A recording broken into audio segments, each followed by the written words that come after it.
to WRPB and WRPB Studios. All right, so the gentleman sitting next to me does something that if you think it's a DIY project, you're crazy. Okay, so with me is Brian Mansfield, Yes, sir. and you own Mansfield Tree. It's too long for me to remember. It's Mansfield Tree and Landscape Design. Okay, so how long you around the industry? About 12 years. All right, what would induce you to get into that industry? You know, uh, I did stuff back and forth, and it was pretty much I would take it, and when it was available or when other jobs didn't work out, and I just realized I was agile when it came to it, and I did pretty good with it. It didn't bother you to be up on ladders or trees or wherever the height didn't bother you? Well, it is scary. It's trusting your equipment was the hardest part. Once I developed more trust for it, then it became easier for me. But yeah, So there's a whole bunch of things that come with your industry yes, that most people don't understand. correct. Yes. Okay, you can't just go up and cut tree limbs down because now we're in this urban society where there's screened in porches, there's Correct. power lines, That's telephone right. lines. How do you stop from cutting down something and making sure it doesn't fall in a screened in unit or a power line or something? It's very tricky. And I climb. It's called CRT. So I do strictly rope. Not many do in this industry, but once you become an SRT climber, it's more advanced. You're more easier to move around, and then you can lower things correctly without litigation and Okay. getting sued. So let's go back a second. So you climb with spikes and rope? Yeah, spikes if I have to, but yeah, Or mainly a ladder? rope. A lot of people use a lanyard and they just wrap it around the tree and climb up. But I do a free climb. It's called SRT. Really? So yes, Okay, so it sounded dangerous before. yeah, Now it sounds more dangerous. yes, it's very dangerous. Okay, so how do you make sure that what you cut doesn't fall like straight down, Straight down, and right? not? There's different techniques you use. Okay, there's butt cuts, there's tie-in cuts, there's the gradle. It's where you lower something down exactly how it sits. So instead of it swinging back or coming back, there's different techniques you use. There's sparring, so you use it to a different attachment and kind of levy it. Use a tag line to make sure the guys on the ground are guiding it away from the structure. You can't. So correct me if I'm wrong, but this is not something you can do on your own. You have to have other people. You got to have a guy on the ground. So is it one, two? I mean, how many people? You can at least have one guy, but you have to have one if you're doing anything that is anything that is heavy or dangerous. You got to have someone on the ground. There's certain pulleys we use to where one person can lower 5,000 pounds down. Wow. So correct me if I'm wrong here, but not every tree gets cut the same way. No, not at all. We just did a Norfolk, and that was 100+ feet. So nobody would touch it. It took out power in the neighborhood for 6 hours. So I had to go up it. I had a lightning strike. And obviously it's a tallest point, so I had nowhere to tie my lifeline at. And that was a tricky one, but very dangerous, especially if there's target areas. They call it target areas, so that's electrical hazards or someone's property or septic tanks. Okay, and that makes sense. So, like, we live in Florida, and there's 8 million palm trees. Are they your main industry They are, in trees? yeah. So what happened was when I started getting an education in it. Once I started to do it, I realized there's a lot of competition. All right, how am I going to stand out? Right. What do I have to do? And the only true thing was an education in it, and started going to the college, taking courses.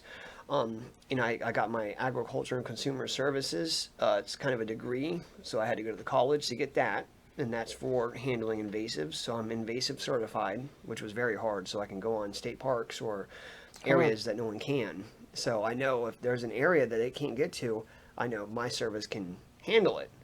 And then I am almost a graduate for the ISA, the International Society of Arboriculture. So I take my final here in about a month. So anyways, it stands me out more so. And palms are definitely a huge asset when it comes to this, especially the diseases. I mean, we got hundreds of diseases down here. They're falsely diagnosed all the time, so it causes more business for us, and that's a thing too, is just knowing what you're looking at. And yeah, palms. So let me see if I can get this right. You get to cut on a tree that has a disease. So now is your equipment diseased? Correct. A lot of guys don't do it, but you got to carry sanitizer in your truck. A lot of these HOAs know it. So if you're out there cutting away, they're going to know, and especially if they're on the board, the landscaping board, they're going to know you're out there, spreading it. So it will spread. It's interesting that we don't see it that way, Right. but it's its own culture.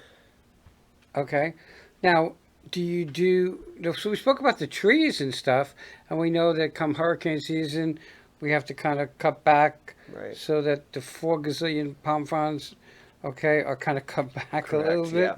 Yeah.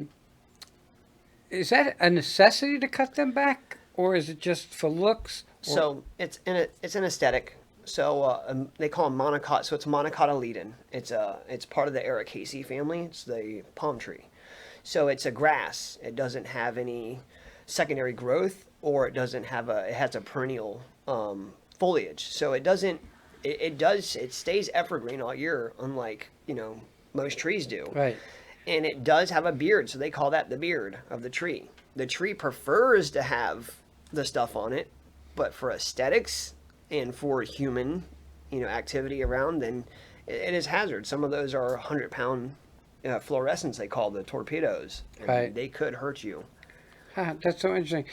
All right, let's get off those trees. Let's talk about. I have a thing on my property. Right. It looks like a banana thing, but it's not. It's a bird of paradise? Could be. Okay.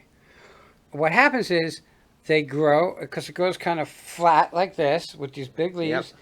and then it goes like this, and they die and they dry out. Right. Is there any way to stop it besides tying it to my car and pulling that sucker right Yeah, out? that's about it, man. They Really? shed. It's like a snake, as it grows, it sheds. It could be a bird of paradise. It could be a traveler, but they call those that for a reason, because the traveler, it travels water to its core, so that's why it's designed that way. Pain in the butt for us, of course, but Right. Makes me that. I won't take it out because it gives privacy. Correct. Because it's kind of flat. Yep. Okay, so it gives some privacy, and I like it. I think it's kind of cool. Yeah. But it's so annoying, and being my age, it's like I don't want to take care of it. Yeah. Okay, and that's why I say using a professional makes so much of a difference in what you do and what you can do and what you want to do. And I've said it before.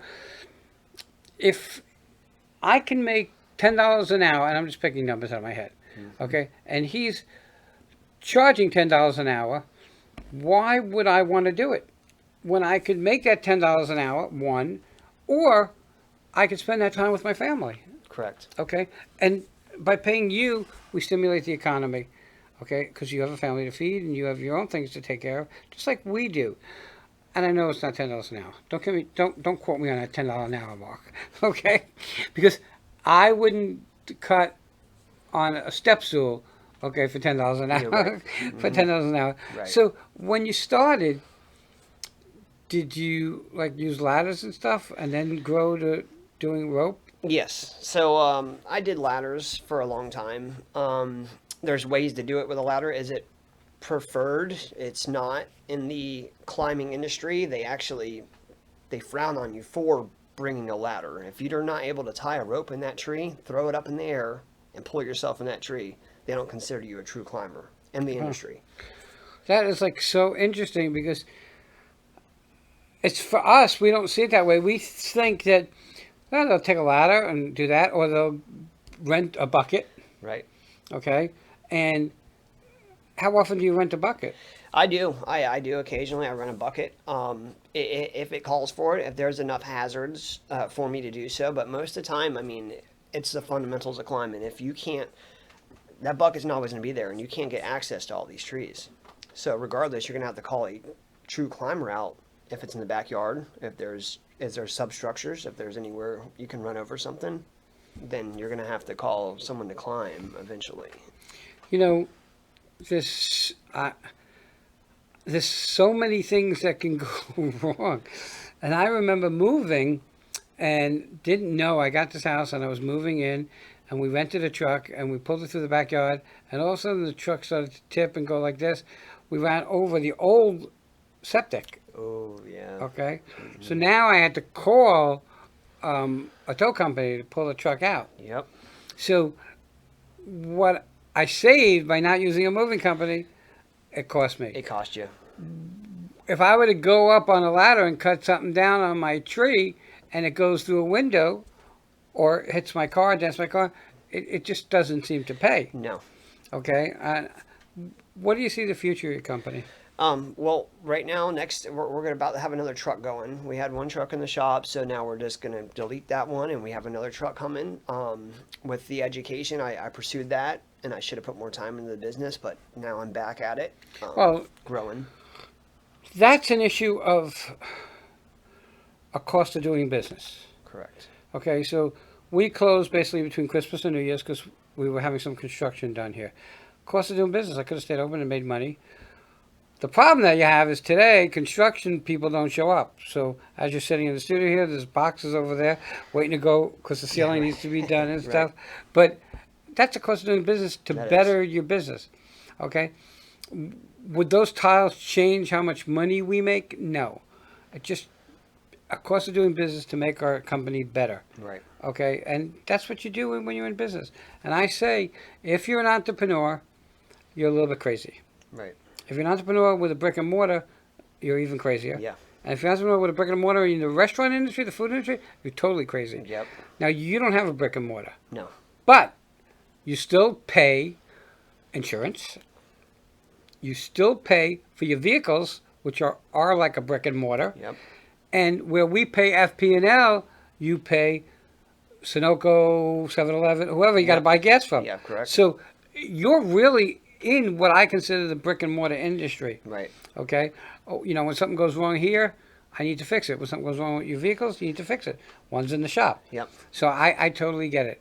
We're getting to the top of our time.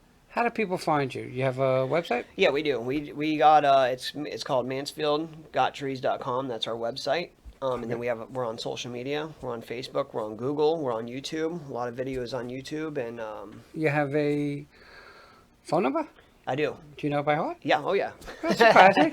Normally I forget to ask people, and when I ask them, they forget. What's your phone number? 772-634-3439. I'm going to say it once. I've said it a million times. This will be 1,000,001 maybe. Use a professional. This is not a DIY project. If you do it yourself, you're crazy. That's my opinion. I'm going to be 67. I'm still alive because I chose not to do these crazy, dangerous things myself. Brian, thanks for coming on. Thank you so much. Everybody, check them out, and we'll be right back.